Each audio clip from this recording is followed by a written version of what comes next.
Há 2 domingos atrás, nós terminamos a ministração com um versículo lá em Jó, que foi o primeiro versículo da ministração passada. E o último texto que nós lemos também, a ministração passada, vai ser o início desta ministração, porque elas estão conectadas uma a uma.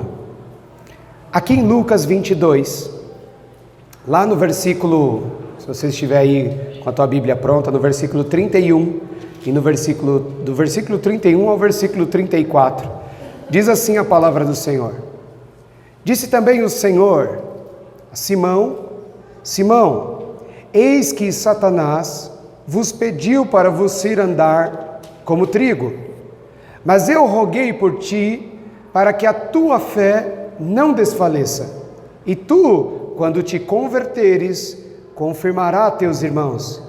E ele lhe disse: Senhor, estou pronto para ir contigo até a prisão e a morte. Versículo 34. Mas ele disse: Digo-te, Pedro, que não cantará hoje o galo antes que 3 vezes negues que me conhece.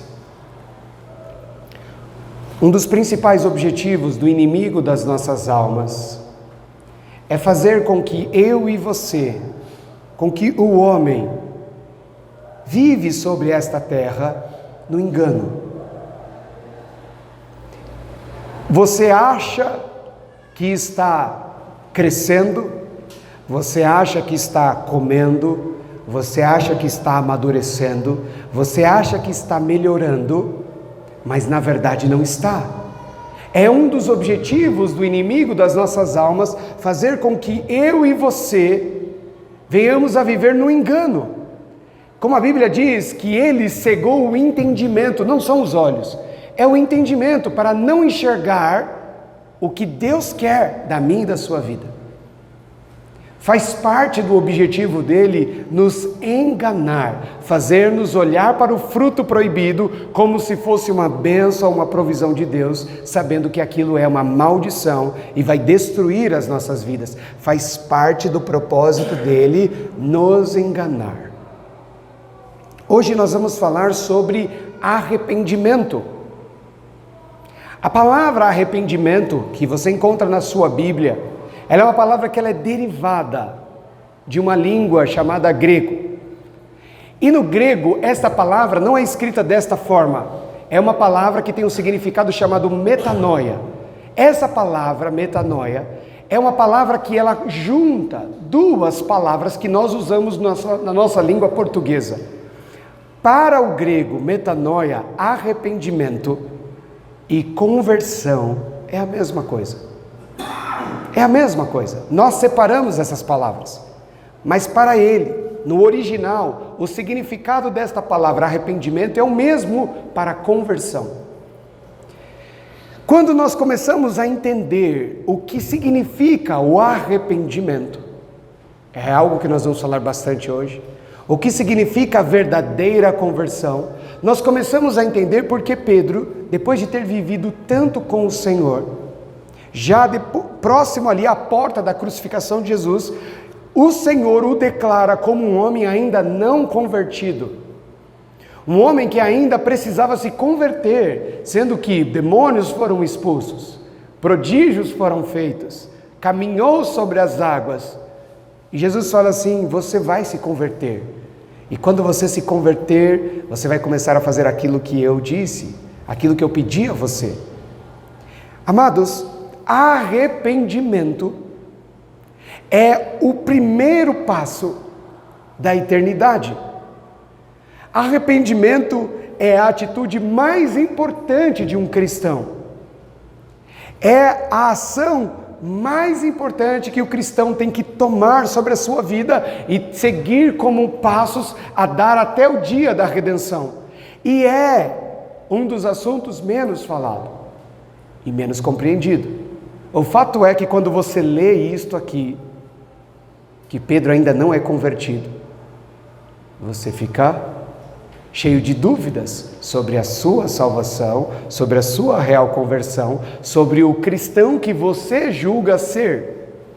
Então vamos compreender o que significa isto. Em primeiro lugar, Arrependimento. Nós vamos ver cada um desses pontos, nós vamos ver textos bíblicos que falam sobre isso. Você está disposto a navegar um pouco pela palavra? Porque nós vamos ter que fazer isso. Eu procurei pegar textos o mais próximo possível para você não perder muito tempo, mas nem todos vão ser assim tão próximos. Abra a tua Bíblia no Evangelho de Mateus, você está em Lucas, volta um pouquinho, você vai estar em Marcos. Antes de Marcos, você vai chegar no livro de Mateus, lá no capítulo 27. E você vai enxergar algo interessante. E eu fiz questão de, talvez eu sei como deve estar a tua versão, mas hoje eu vim com uma Bíblia que eu ganhei de presente já há algum tempinho atrás do meu irmão, que é uma Bíblia muito interessante porque ela pega as principais palavras de cada versículo e ela leva ao original, se é do Velho Testamento ao grego, né, ao aramaico, e se é do Novo Testamento ao grego, para exatamente colocar cada palavra no seu devido lugar. Porque nós temos um péssimo costume e hábito de banalizar as coisas. Nós estamos sendo inseridos dentro de uma geração onde as coisas estão sendo banalizadas. Essa semana, por duas opções, por dois momentos, eu tive o privilégio de falar com 2 casais sobre isso. E na quarta-feira eu tive o privilégio de falar com uma outra pessoa sobre isso. Olhe para o mundo de hoje. Nós estamos sendo criados dentro de uma cultura onde eu e você, nós estamos cercados de facilidades. Enquanto no tempo dos meus avós e dos meus pais, você ter acesso à moradia era uma coisa muito difícil. Você passava a vida inteira trabalhando para, quem sabe, no fim da vida você conseguir comprar uma casa, não era assim? A dificuldade da casa, do carro, os que têm mais idade aqui, não era isso aí não? Quem tinha carro na década de 80, que morava na sua rua? Eu lembro da casa da minha avó, era uma rua grande e tinha meia dúzia de casa que tinha carro, amados. Era meia dúzia de pessoas que tinham um carro, não importa qual era o carro. Hoje, não precisa ser rico, classe média alto, às vezes as pessoas têm 2 carros. Tem pessoas, famílias que nem são ricas e tem mais carro que gente habilitada na casa. Compra carro, vende carro, troca de carro. O Uber facilitou. Hoje você nem de carro mais precisa. Eu fiz até porque é a minha geração, amados. Então os mais velhos não fiquem chateados. Mas para os mais velhos entender, o resto vai entender. No meu tempo, um jogo de videogame era assim. Você começava o jogo, tinham várias fases. Você ganhava 1, 2 ou 3 vidas. Você não conseguiu chegar até o fim e morreu as 3 vidas, acabou. Você começa tudo de novo. E tem um detalhe, você tinha que jogar o jogo inteiro sem desligar o videogame. Porque não tinha como salvar. Não é como hoje. Então o que você fazia? Eu só tenho 3 vidas e eu tenho que passar tudo isso aqui. Você fazia tudo com muito cuidado, morrendo de medo de morrer. Eu não posso morrer porque se eu morrer, é a minha última vida. E você ficava ali com medo, caía, morria, voltava lá no início, tudo de novo do zero. Sabe como são os jogos hoje? Não tem limite de vida. Pode morrer quantas vezes quiser. Você pode morrer quantas vezes você quiser. Eu sei, porque eu jogo. Esses dias eu fui jogar com eles no jogo lá. Fui melhor do que eles, nunca tinha jogado. Ficaram chateados. Mas é que eu falei, nunca joguei e fui melhor que vocês. Você pode morrer quantas vezes você quiser. E mais, no meu tempo o jogo era assim, começava, tinha um objetivo. Você tinha que matar os robozinhos para ele libertar os bichinhos. E você tinha que fazer isso, pegava as argolinhas, fazia não sei o que, tinha as coisas, tinha um monte de objetivo, fase por fase. Hoje os jogos não têm objetivo. Não tem objetivo. Claro, como era antes. Um dos maiores jogos que mudaram a forma das pessoas enxergarem isso, foi um jogo que foi lançado alguns anos atrás, cerca de 10 anos, se eu não estou enganado, chamado GTA. Sabe como era esse jogo? Esse jogo virou uma febre no mundo inteiro. Esse jogo era um cara que estava em Los Angeles, dependendo da cidade, e ele pegava um carro, roubava um carro, entrava no carro, saia dirigindo, aí quando ele cansava, isso que era o jogo, você descia do carro, pegava um skate, empurrava uma pessoa, pegava o skate dele, e fazia, não tinha nada. Eu falei assim, cara, mas e aí, o que vai acontecer? Nada. Mas, não, é isso aí mesmo. Ah, mas é legal, ó, agora eu peguei um helicóptero. Tá bom, mas e aí? Para onde você vai? Você vai fazer o quê? Qual é a finalidade? Não, é isso aí o jogo. E como é que pode esse jogo ser o jogo que todo mundo... Não, é o jogo do momento, todo mundo gosta. Para quê? Para que isso? Presta atenção, amados, aqui não é uma autocrítica sobre os jogos que estão sendo feitos, não é isso. É para vocês entenderem a cultura que nós estamos sendo inseridos. É uma cultura onde você não precisa se preocupar. Se você morrer, você tem vida infinita. Você não precisa se preocupar se tem um amigo agora para jogar do seu lado. Porque antes a gente reunia os amiguinhos para jogar. Agora é minha vez, ela até briga. Hoje você não precisa. Você conecta na internet e você joga com um cara do outro lado do mundo. Você conecta mais 10 pessoas espalhadas no mundo inteiro. Você não precisa mais de amigo para jogar. Amados, preste atenção. Para você montar 2 times de futebol para jogar, hoje é uma dificuldade. O mundo está caminhando para as facilidades. Comprar casa, comprar carro, ter acesso às coisas, poder viajar. Tudo está muito facilitado. E isso passa por aquilo que nós vamos falar aqui. Como o diabo que trabalha para cegar o nosso entendimento, ele está criando uma cultura que já a minha geração foi grandemente influenciada, e a geração dos meus filhos muito mais, a não valorizar as coisas. As coisas perderam importância. Enquanto no tempo dos meus pais um carro você comprava e 10 anos depois ele valia às vezes até mais do que você tinha pago, ele não perdia o valor como hoje, é totalmente diferente. Você se sacrifica, se mata, compra o carro. Depois de alguns anos é só decepção. Se é para pagar isso aí, deixa aí parado na garagem. Eu prefiro que a ferrugem coma do que alguém ganhe dinheiro ainda com isso. Porque não vale mais nada. Você compra o celular caríssimo, de última geração, atravessa a rua, ele não vale mais nada. Ninguém quer comprar. Ninguém compra. Você conhece o mercado de celulares usados? Gente que compra celular usado? Eu tenho esse celular, daqui 2 anos eu vou juntar, eu vou comprar esse modelinho aqui. Aí, usado também. Aí no 5º celular eu vou conseguir comprar um celular zero. Não existe isso. É tudo muito fácil. As coisas estão perdendo o valor. E vocês vão entender por que está cada vez mais difícil entender o que é arrependimento. Mateus capítulo 27, todos abriram? Versículo 1.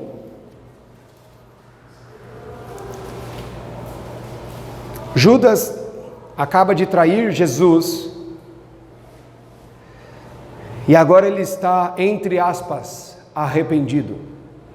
Versículo 1 de 27 de Mateus diz assim: E, chegando amanhã, todos os príncipes dos sacerdotes e os anciãos do povo formavam juntamente um conselho contra Jesus para o matarem. E, manientando-o, o levaram a entregar ao governador Pôncio Pilatos. 3. Então Judas, o que o traíra, vendo que fora condenado, trouxe arrependido as 30 moedas de prata aos príncipes dos sacerdotes e aos anciãos, dizendo: pequei, traindo sangue inocente. Eles, porém, disseram: que nos importa? Isto é contigo. E ele, atirando para o templo as moedas de prata, retirou-se e foi se enforcar. 6. E os príncipes dos sacerdotes, tomando as moedas de prata, disseram: não é lícito metê-las no cofre das ofertas, porque são preços de sangue. E, tendo deliberado em conselho, compraram com ela o campo de um oleiro para sepulcro dos estrangeiros. 8. Por isso foi chamado aquele campo até o dia de hoje como campo de sangue. 9. Então se realizou o que vaticinar o profeta Jeremias. Tomaram as 30 moedas de prata, preço do que foi avaliado, de certos filhos de Israel os avaliaram, e deram-nas pelo campo do oleiro, segundo o que o Senhor determinou.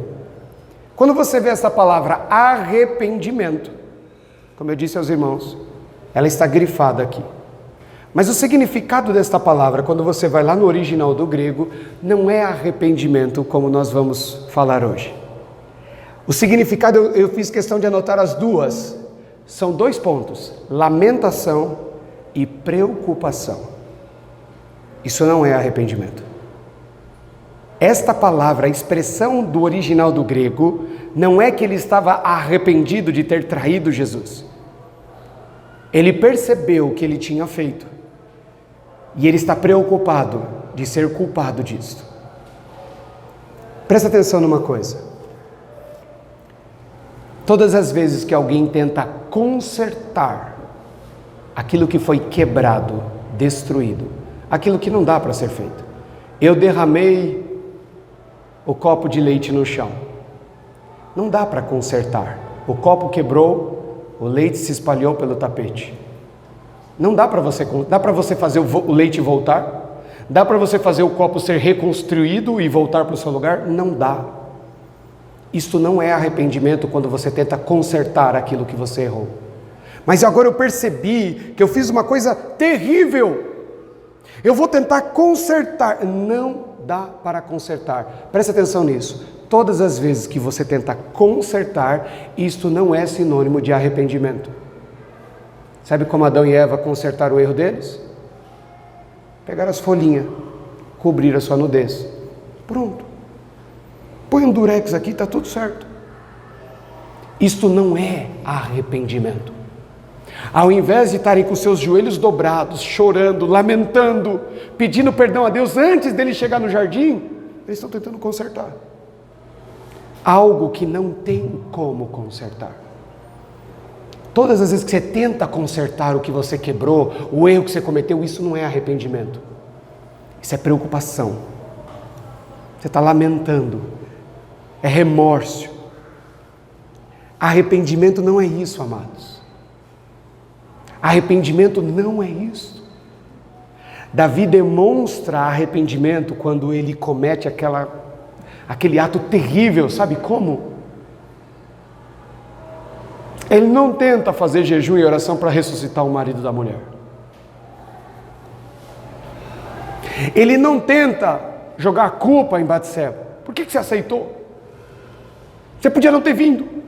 Você podia ter fechado a janela. O verdadeiro arrependimento é trazer para si toda a culpa e não tentar consertar, porque não dá para voltar atrás. Não dá para voltar atrás. Uma vez a sua palavra lançada, uma vez você cometendo o erro, não dá para voltar atrás. Isto não é arrependimento. Não é devolvendo as 30 moedas que Jesus vai ser liberto. Não é pedindo desculpa para o sacerdote, acho que eu fiz um erro que vai resolver. Não é isso. Não é tentando remendar, não é cobrindo a sua nudez com uma folha que vai resolver. Isso não é arrependimento.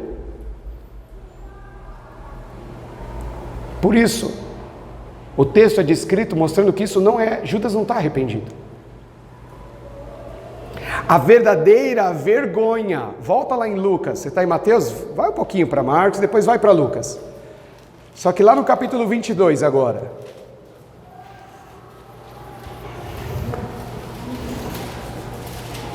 Lucas 22.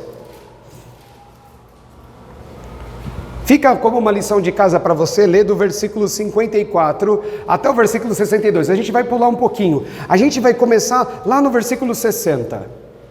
Lucas 22, 60. Mas depois da sua casa lê do 54 até o 62. Pedro está sendo pressionado e ele nega ao Senhor 3 vezes. 60. E Pedro disse: Homem, não sei o que dizes. E logo, estando ele ainda a falar, cantou o galo. 61. E virando-se o Senhor olhou para Pedro, e Pedro lembrou-se da palavra do Senhor, como lhe tinha dito: antes que o galo cante hoje, me negarás 3 vezes. E, saindo Pedro para fora, chorou amargamente. Olha a diferença. Quando ele percebe o erro, ele não tenta consertar. Ele não corre lá para falar: Jesus, eu não sabia, me desculpa. Não dá para ser feito, não tem o que ser corrigido.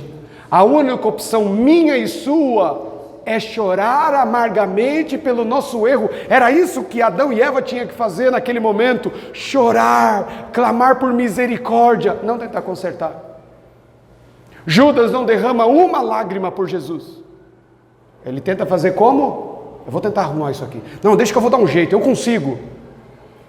Pedro tem consciência de que não tem nada a ser feito. Por isso ele sai da presença e vai embora para Galileia chorando amargamente. Olha a diferença.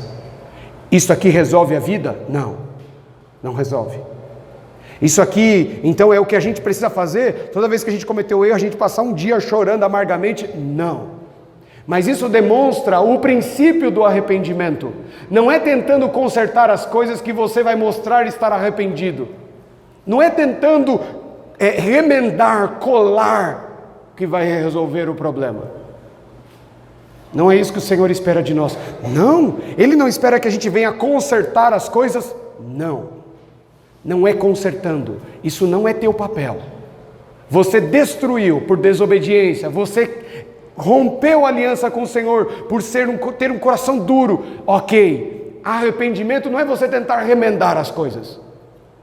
Arrependimento não é você tentar fazer com que a palavra que você lançou e destruiu e matou o próximo, ela não vai voltar para você. Jesus não vai ser livre.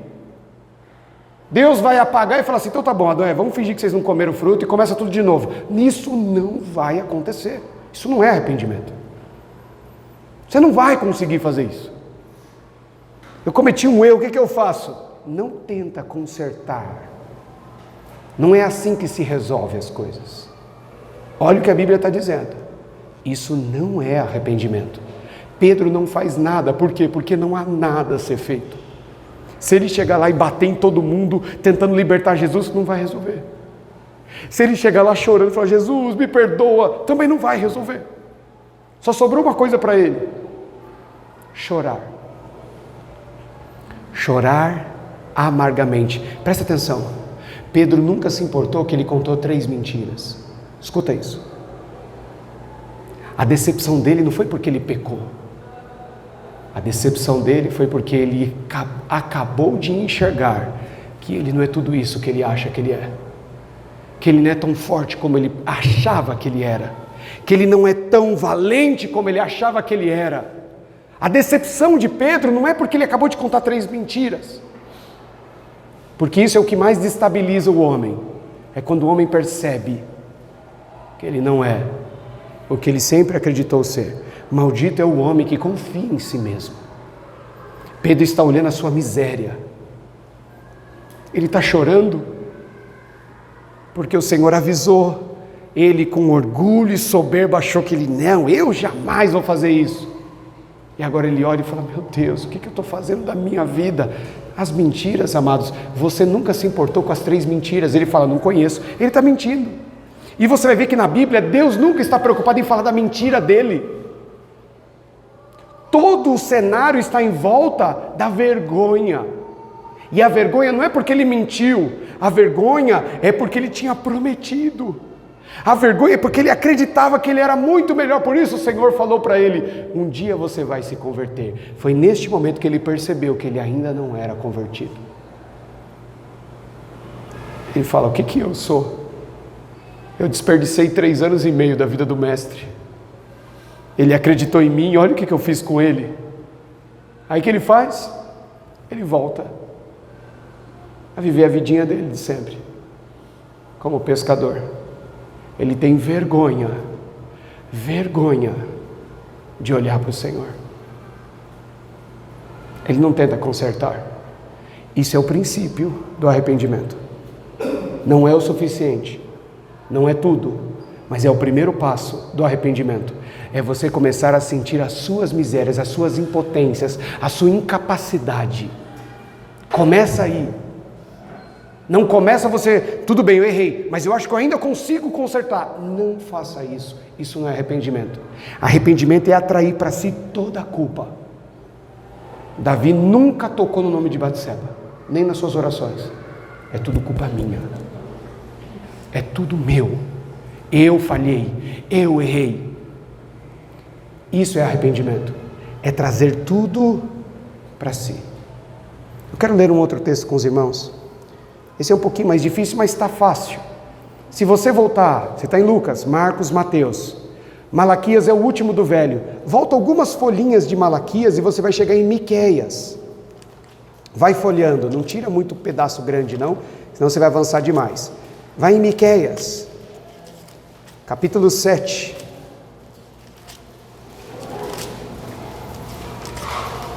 Vai voltando. Antes de Naum, você vai achar Miqueias capítulo 7.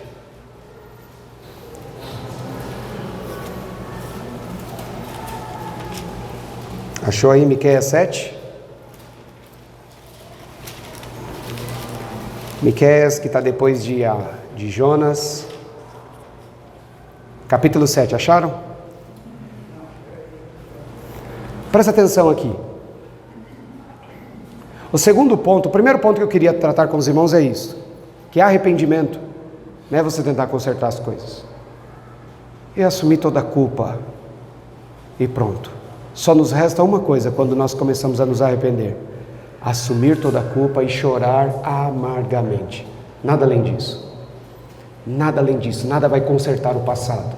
Nada vai fazer você voltar lá e corrigir, ou quem errou com você corrigir. Esquece. Não fica preso a isso. Se você ficar preso a isso, você vai se suicidar daqui a pouco, como Judas. O segundo ponto importante desse processo de arrependimento é você ter uma coisa que a Bíblia fala lá em Hebreus: você tem que ter ousadia, você tem que entender para ousadamente agir para corrigir isto. Você tem que adentrar a presença do Senhor com ousadia. Você sabe que você não merece, você sabe que você não é digno, mas você não pode olhar para tudo isso. Quando você vê Zaqueu, Jesus na mesa da casa dele, comendo com ele, ele respira fundo, ele toma coragem, e ele fala o seguinte: metade do que eu tenho eu vou dar para os pobres. Jesus mastigando, bom. Aí ele fala: isso é pouco. Aí ele faz uma promessa que talvez ele nem consiga cumprir, mas não está preocupado com isso. Ele está preocupado em mostrar que ele está arrependido. Então ele ousa. Ele fala assim: ó, de todos os que eu roubei, eu vou devolver 4 vezes. Juros de 400% do que eu roubei. Ele vai passar o resto da vida trabalhando para pagar o erro que ele cometeu. Esquece a aposentadoria, não tenho mais. Enquanto eu tiver força, eu vou trabalhar para pagar de quem eu roubei o resto da minha vida. Ele toma coragem para fazer isso, porque isso não é fácil. Ele está assumindo um compromisso pesado. Ele está sendo ousado. Olha Paulo. Falávamos disso ontem pela manhã. Quantas pessoas Paulo cruzou no seu caminho, de que seus familiares foram mortos, presos e perseguidos por causa dele, e ele não olhava para isso, porque se ele olhasse para isso, ele entrava em colapso. Você fala da palavra para um menino que o pai foi morto pelas suas mãos, ele não olha para isso, ele não se prende a isso. Zaqueu não fica: é porque eu roubei, eu não mereço, eu nem quero falar isso para o mestre, porque, quem sou eu? Olha o que eu já fiz na minha vida. A primeira coisa que ele tenta fazer é consertar. É dar metade para os pobres. Pobre, gente que talvez ele nunca pegou dinheiro. Isso não é arrependimento. Isso é tentar consertar. Vocês vão ver a diferença. Zaqueu está a chave. Primeira coisa, ele tenta consertar. Jesus não diz que a salvação entrou nesse momento, porque consertar não é arrependimento. Arrependimento, nós vamos ver aqui na palavra, não é o que você faz para consertar o passado, é o que você vai fazer daqui para frente. Então, quando ele se compromete a daqui para frente pagar essa dívida, aí Jesus fala: agora entrou arrependimento. Não é tentar consertar o que quebrou. Não é pegar metade de uma fortuna. Qual que é a metade de 1 bilhão? 500 milhões. Tá bom, você vai continuar rico, e aí? Isso conserta? O que vai consertar, Zaqueu, não é o dinheiro. Não é a fortuna que você fez. O que vai consertar é você todos os dias agora lutar por eles. Você se entregar por eles. Isso é arrependimento.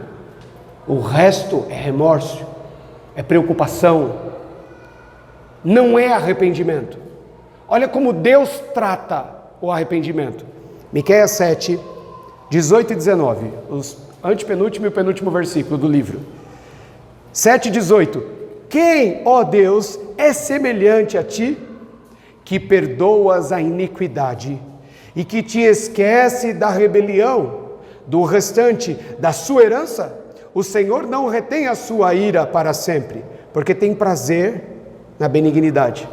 Tomará a apiedar-se de nós, subjugará as nossas iniquidades e lançará todos os nossos pecados nas profundezas do mar.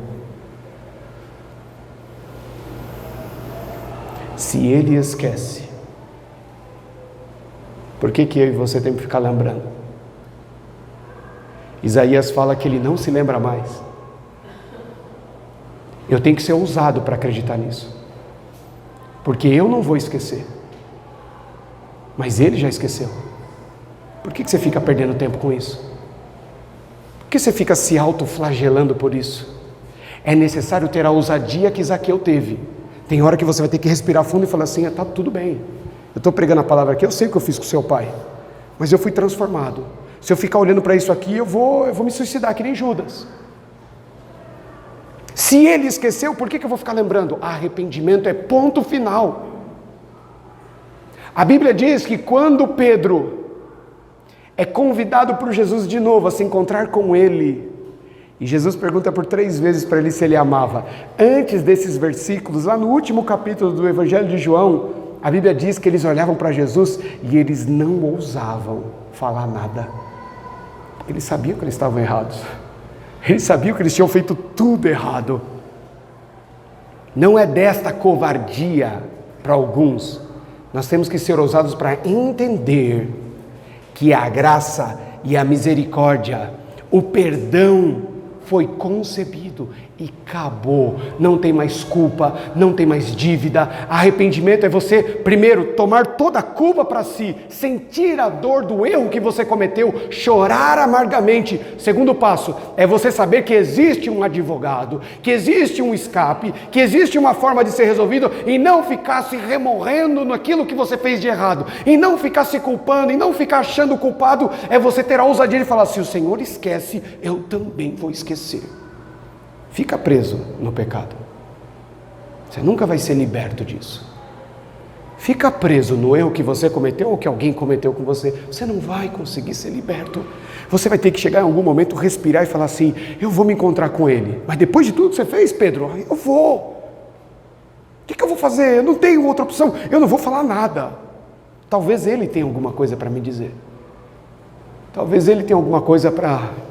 Jesus não toca no assunto. Jesus não lembra Pedro. Pedro, você é uma bênção, né? Eu te avisei. Ele não toca no assunto. Ele não menciona. Como que ele vai mencionar? Se ele já não se lembra mais. Se ele não toca no assunto, se ele não se lembra mais, é porque Pedro já tinha se arrependido. Já tinha pedido perdão. Já tinha se consertado. Arrependimento é, primeiro, você trazer toda a culpa para si. Não transfere não fala foi a mulher que o Senhor me deu, não joga a culpa nos outros não, assume tudo. Mas também se ela, não, é tudo, é minha responsabilidade, é minha culpa, fui eu que falhei. Não tenta consertar, você não consegue voltar no tempo, você não consegue mudar essas coisas, acabou, passou, já foi. Traz a culpa para si e primeiro, seja ousado. Usa a inteligência. Usa a sabedoria que Deus nos dá de graça. Não fica chorando pelo leite derramado. Pronto, acabou, já fez. É fantástico isso, amados. Nós de quinta-feira que estamos estudando a vida de Davi, o filho dele nasce por 7 dias, filho do fruto do adultério, do homicídio, da prostituição.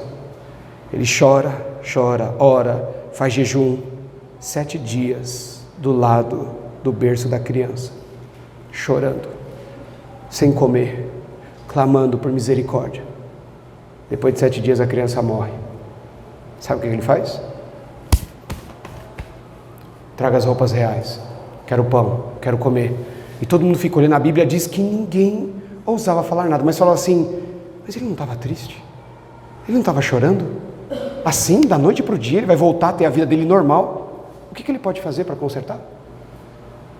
Ele pode ressuscitar a criança? Não. Ele pode fazer o filho, o marido de Batseba ressuscitar? Não. Ele tem uma máquina do tempo para voltar? Não. O que ele pode fazer? Nada. Então ele fala, me traz minha roupa, vamos voltar, vida que segue e pronto. Nunca mais fez isso. Ele não ficou preso àquilo ali. Uma criança morreu por minha culpa. Um soldado, um general morreu por minha culpa. 30 anos depois ele está lá se flagelando. O que você pode fazer? Nada. Nada. Isso não é arrependimento. Arrependimento é essa ousadia que Davi teve. Traz minha roupa. Traz comida. Vai ser diferente agora. Senhor, eu estou preparado para as consequências. E elas vieram. Eu vou enfrentar todas e eu não vou murmurar de nenhuma delas. Eu mereço, mas eu também não vou ficar prostrado. Eu também não vou ficar aqui me culpando. Eu também não vou ficar aqui tentando achar culpado. Vira o capítulo. Recomeça. É isso que Zaqueu fez. Foi isso que Paulo fez. É isso que Miqueias está falando. Se Deus esquece e põe um ponto final, por que você vai continuar essa história? Já acabou. Já passou e você fica ali. Amado, se Deus não deixa você ficar falando nem dos feitos dele do passado, como nós lemos recentemente, nem quando Deus foi com você, nem foi quando Deus estava do seu lado e te livrou, ele falou assim, esqueça o Egito, esqueça o mar, esqueça a Páscoa, esqueça tudo aquilo que eu fiz, eu tenho coisas novas para fazer. Você vai ficar preso ao passado? Nem dos feitos dele, ele quer que eu e você se lembre muito mais do que o pecado, do que o erro, do que a traição, do que as coisas terríveis que nós passamos. Se nem das bênçãos dele ele quer que a gente se lembre, ele fala, eu quero fazer uma coisa nova. Aí você fica preso ao passado, que ele fez. Se ele não permite nem isso, muito menos, amados, o pecado. Por isso ele fala para Pedro, tá bom, se você me ama, por que você não está trabalhando? Porque você não está apacentando, cuidando, amando, visitando, aconselhando, chorando junto. Você diz que me ama? Você diz que está arrependido, mas entenda que arrependimento não é você tentar consertar o passado. E nem ficar preso emocionalmente ao passado. Arrependimento é você assumir toda a culpa. Primeiro ponto. Arrependimento é você ter ousadia para entender que você falhou, sim. Jesus sabia antes. E ele não te culpou. Você vai ficar preso a isso? Seja ousado. Respira fundo. Enfrenta o que tem que enfrentar. E põe isso no passado, que vira esterco, adubo para o teu crescimento. O mal que vocês intentaram contra mim, meus irmãos, foi maravilhoso. Se eu soubesse, eu tinha me jogado na cova. Vocês nem precisavam me empurrar. Eu dava ideia para vocês. Se eu soubesse o que Deus ia fazer, eu jamais ia impedir Jesus de ir para Jerusalém ser crucificado. Eu carregava até Jerusalém. Pode parecer estranho o que eu vou falar, e eu não estou mas eu não estou importando se as pessoas vão cortar parte disso e distorcer. Não estou preocupado. Se nós soubéssemos, se Pedro entendesse quão importante era Jesus morrer, ele subia na cruz e pregava Jesus, com alegria, sabendo quão importante era aquilo. Não, isso não pode acontecer, Jesus não pode morrer. Como não? Você tinha que estar motivando, você tinha que estar no Getsemane e falar assim, Jesus, não fica preocupado não, vai dar certo, eu vou com o Senhor, não tem problema não, mas você tem que morrer, Jesus, isso é importante para a humanidade inteira. A nossa mentalidade é tentar consertar as coisas, é ficar preso ao passado, isso não é arrependimento. Terceiro ponto que eu quero destacar com os irmãos, vai em João 21, lá no último capítulo. Melhor, vai até Romanos 6. Romanos 6. Passa João, Atos. Depois de Atos você vai chegar em Romanos.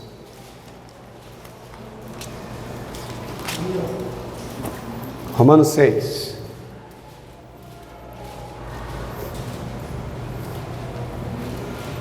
Três coisas de Romanos 6,6.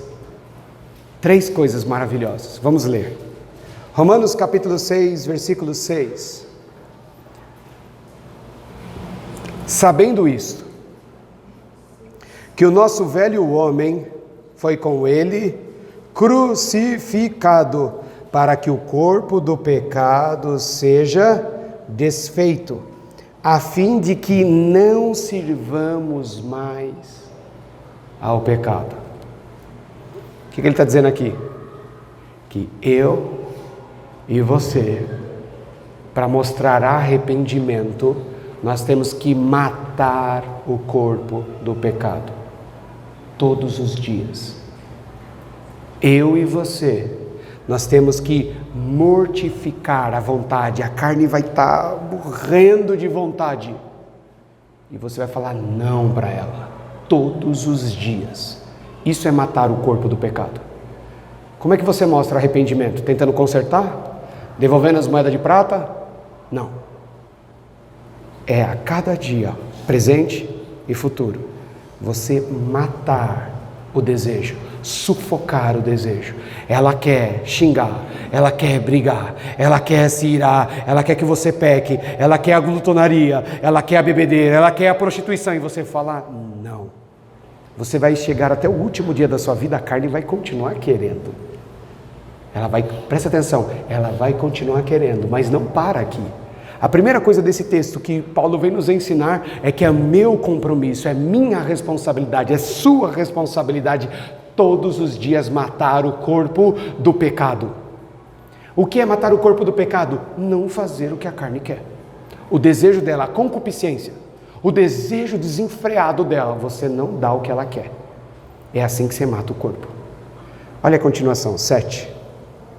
Porque aquele que está morto estará justificado do pecado. Se você mata todos os dias a carne, você está justificado do pecado. 8. Ora, se já morremos com Cristo, cremos que com Ele também viveremos. 9. Sabendo que, havendo Cristo ressuscitado dos mortos, já não morre, a morte não mais terá domínio sobre Ele. 10. Pois, quanto a ter morrido, de uma vez morreu para o pecado, mas quanto a viver, vive para Deus. Não é com Deus, vive para Deus. Qual é a diferença de viver com Deus e viver para Deus? Viver com Deus é o que 99% dos crentes nós fazemos. Você está aqui, você está andando do lado, mas não necessariamente você concorda com Ele, mas não necessariamente você faz tudo o que Ele fala. Você está aqui. Quando você se afasta um pouquinho dele, aí que você faz tudo o contrário ao que ele ensina. Viver para Deus é totalmente diferente. Por que você não faz isso? Porque Deus não gosta. Você gosta? Muito. Mas por que você não faz? Porque eu vivo para Ele e Ele não gosta. Mas por que você deixa isso? Porque Ele não se alegra disso. Mas por que você faz isso? Porque Ele diz que isso não é bom. Mas você... Não, eu gosto. Mas não faz mais? Não. Mas tem vontade? Tenho, mas todo dia eu estou mortificando a minha carne. Isso é viver para Deus. O resto é conversa. Isso é intimidade. Simples e prático assim. Só que não para aí. Você quer ser convertido? Você todos os dias mortifica a tua carne. Isso vai te fazer viver para Deus. Não é a sua opinião. Não é o seu gosto. É o que Ele quer. Isso é viver para. Não é viver com. Eu posso ter uma esposa do meu lado e ela não concordar com o que eu faço. Ela vive comigo, ela coabita comigo. Mas ela não vive para mim e nem eu vivo para ela. Eu não faço o que ela quer e nem ela faz o que eu quero. É totalmente diferente. Você pode estar na casa de oração, onde Ele se faz presente nos louvores, e não concordar com metade do que Ele disse na Bíblia. Você está vivendo com Deus, não para Ele. Viver para Ele é mortificar todo dia a carne, matar. Só que pode parecer difícil, horrível, impossível, mas aonde está a redenção? Presta atenção no que nós vamos ler agora. Olha o que Deus reserva para nós. Se você mortifica a carne todo dia, você vive para Deus. E sabe qual é a consequência? 11. Vamos ler.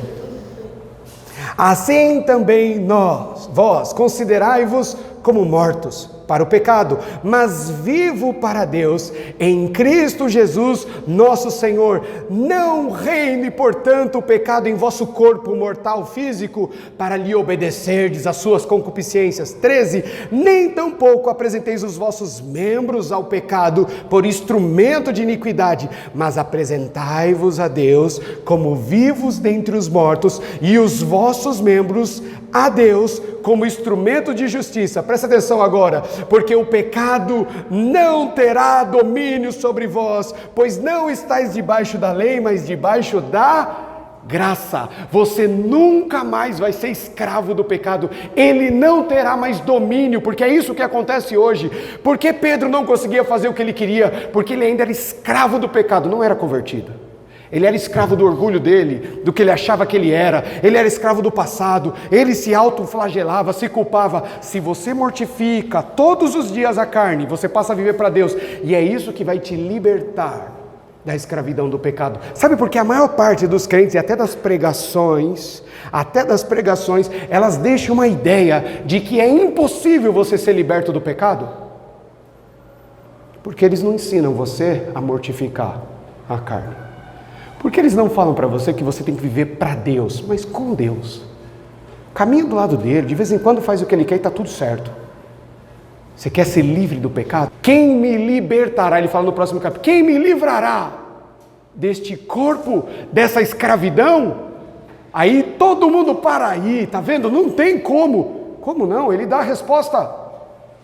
Dou graças a Deus por Jesus Cristo, nosso Senhor, que me libertou. Portanto, agora nenhuma condenação há. Não tem escravidão, não tem mais opressão, não tem possessão, não tem mais nada para aqueles que estão em Cristo Jesus. Ele diz aqui no 14, nunca mais você vai estar debaixo da lei do pecado.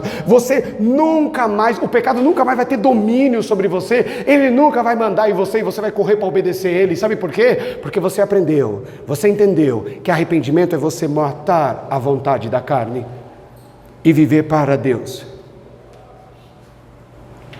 Tem vergonha, Pedro? Tenho.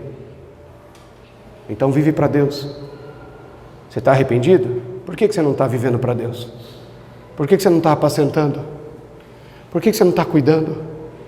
Por que você não está fazendo a vontade de Deus? Porque arrependimento não é você ficar se autoflagelando. Arrependimento é você trazer a culpa para si. Você chorou amargamente, Pedro. Você sentiu o peso do seu pecado. Você sentiu o quanto isso é difícil. Amém. Agora você tem que ser ousado. Agora você tem que levantar a cabeça. E agora você tem que construir a cada dia a vontade do Senhor na sua vida. Isso é viver para Deus. Senão você vai continuar tendo o pecado domínio sobre você. Ele vai te escravizar. Ele vai te culpar, tua consciência vai ficar presa a isso, você não vai conseguir se libertar. Você quer ser livre do pecado? Você quer que o pecado nunca mais tenha domínio sobre vós? Comece a viver para Deus. Simples assim. Não precisa fazer regressão, não precisa fazer cura interior, não precisa voltar lá no passado para tentar consertar as coisas, que nem Judas. Não precisa, é daqui para frente. Por isso que Jesus tinha uma frase típica dele: vai e não peca mais. Não falava do passado. Vai e não peca mais. Você vai sentir vontade, mulher, de se deitar contra os homens. Mortifica a carne. Isso é viver para Deus. Isso vai fazer você ser livre do domínio do pecado. É isso que o Senhor tem para mim e para você. Isso é arrependimento. Isso é real conversão. Porque a conversão e o arrependimento é mudança de comportamento, mudança de pensamento e mudança de atitude. Se você não mudou as suas atitudes, se você não mudou o teu comportamento, se você não mudou a maneira de pensar, você ainda não é convertido. Pedro, você está andando comigo, mas você não está vivendo para mim. Você não é convertido. Você está aqui comigo. Tudo que eu mandei você fazer, você fez. Você escutou as historinhas. Você escutou as parábolas. Você escutou tudo que eu disse, mas você não vive para mim. Você acha que você tem capacidade, poder, formas. Você ainda não se arrependeu. Olha o ladrão na cruz. Eu mereço isso aqui. Ele está trazendo a culpa para si. Eu mereço. Aí ele é ousado. Ele fala, Senhor, mas lembra de mim. Olha, é um pedido ousado para quem não merece. Lembra de mim. Lembra de mim, Senhor. Não tem mais o que eu fazer. Não tem para onde eu ir. Não tem como eu descer daqui e mostrar que eu estou arrependido. Não tem. A morte já está aqui diante de mim. Ele é ousado. Então para de choramingar, Pedro, e vai cuidar das minhas ovelhas. Vai viver para Deus. Para de ficar olhando só para o teu umbigo, fazer só o que você quer, só o que a carne quer, só o que você tem vontade. Vive para Deus. Assim o pecado nunca mais terá domínio sobre vós. Porque é tão difícil as pessoas achar que é impossível viver sem pecado, porque não querem largar a vontade da carne. Porque querem continuar fazendo a vontade da carne e vivendo com Deus, não para Ele. A hora que Pedro para tudo, ele está no centro do poder judaico. No mesmo lugar onde Jesus foi preso. Ele não está pouco se lixando se eles vão prender ele no dia seguinte e crucificar ele. Ele fala, agora eu vou fazer tudo o que ele mandou eu fazer. Eu vou aos 4 cantos da terra falar desse amor. Eu vou fazer tudo, eu vou viver para Deus agora. E para mim, se eu morrer, se eu for crucificado, flechado, torturado, pouco me importa. Isso é arrependimento. Se você não mudou o que você era, nunca você se converteu. Se você tem as mesmas atitudes, pensa do mesmo jeito, fala as mesmas coisas, é igual a todo mundo, não tem conversão em nós. Não tem mudança em nós.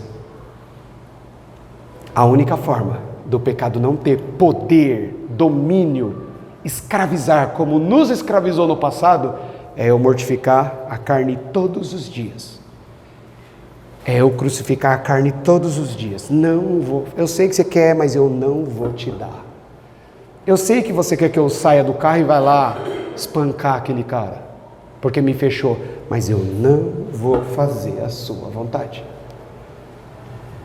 Eu sei que você quer que eu vá lá com aquela mulher, mas eu não vou fazer a sua vontade. Mas você tem vontade? Tenho. Mas você quer fazer? Quero. Por que não faz? Porque eu vivo para Deus. É assim que o pecado não tem domínio sobre vós. É a única forma. É a única maneira. É esta. Isso é arrependimento, amados.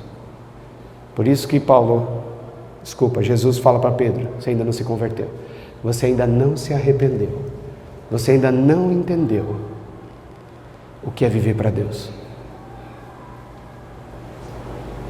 Porque muitas vezes nós estamos achando que a cultura de vir ao culto todo domingo, o costume, o hábito de ter uma Bíblia, ou ler ela uma vez por dia, louvado seja Deus por esses.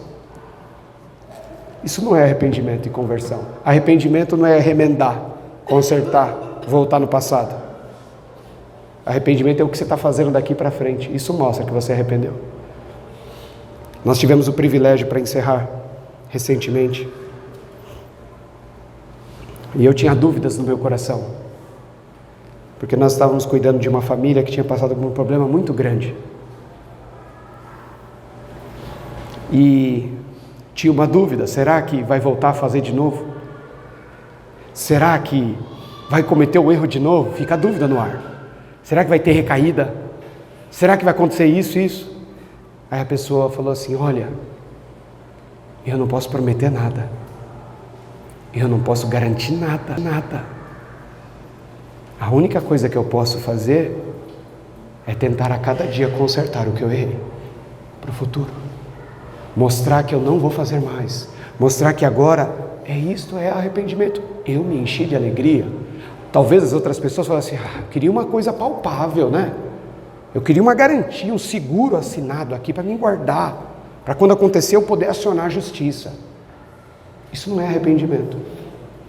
Arrependimento é a pessoa falar assim, eu não posso te garantir nada, mas a cada dia eu vou lutar para mostrar o que ele fez por mim.